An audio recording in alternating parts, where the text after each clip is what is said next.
ईश्वर के धन्य नाम की महिमा हो। प्रभात मनन के सत्र 2738 में आप सभी का बड़े प्रेम के साथ स्वागत करता हूं। आइए आज के मनन के लिए हम पढ़ते हैं प्रकाशित वाक्य अध्याय 2 पद 11। जिसके कान हो वह सुन ले कि आत्मा कलीसियाओं से क्या कहता है। जो जय पाए उसको दूसरी मृत्यु से हानि ना पहुंचेगी। आत्मिक सत्यों को परमेश्वर कभी भी किसी के ऊपर जबरदस्ती थोपना नहीं चाहता है। जब तक मनुष्य संसार में है, परमेश्वर मनुष्य को स्वेच्छा से अर्थात अपनी इच्छा से कार्य करने का स्वतंत्रता दिया। अदन की वाटिका में भी परमेश्वर का यही नियम था।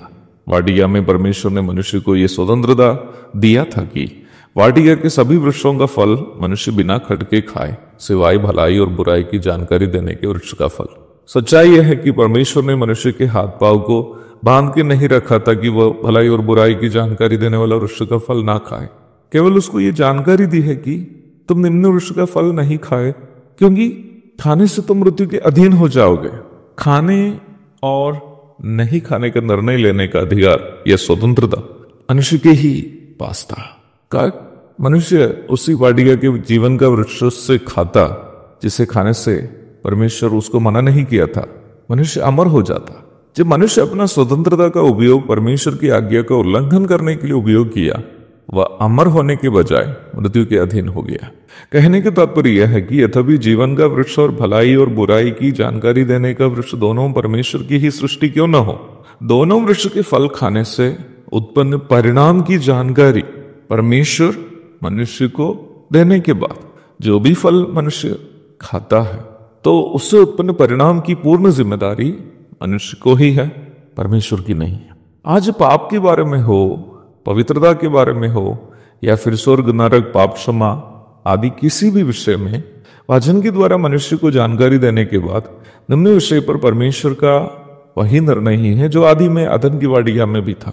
जब तक मनुष्य संसार में जीवित है, मनुष्य को इन आत्मिक सत्यों को स्वीकारने या नकारने का स्वतंत्रता है, पर एक शर्त पर। मनुष्य का निर्णय जो भी होगा उसका परिणाम मनुष्य को भोगना होगा।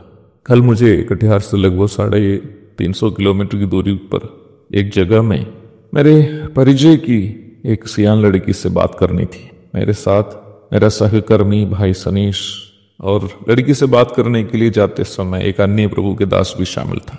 मुझे उस बच्चे के जीवन संबंधित अनिवार्य कुछ बातें उसके साथ साझा करनी थी, पर मैंने कभी भी ये कोशिश नहीं की कि मेरी बातों को उसके ऊपर मैं थोप दूं।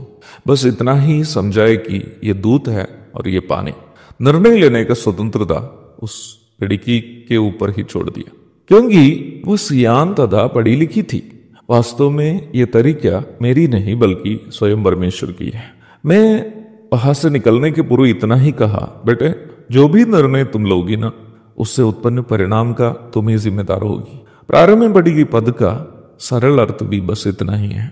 जब प्रभु का आत्मा कहता है कि जिसके कान हो वो सुन ले, प्रभु ये कह रहा है कि मैंने तुम्हें भलाई और बुराई और दोनों के परिणाम के बारे में जानकारी दी। अभी ये फैसला तुम ही ले कि भलाई करनी है या बुराई। बस ये बात याद रखे कि जो भी तुम करोगे उसी का परिणाम तुम्हें भुगतना होगा। यदि उद्धार पाकर उद्धार के अनुभव में जीवन बिताओगे, उसको दूसरी मृत्यु अथवा आग की झील से हानि नहीं पहुंचेगी। कहने का तात्पर्य यह है, जिसका उद्धार नहीं हुआ उद्धार के अनुभव में जीवन भी नहीं बिता पाएगा।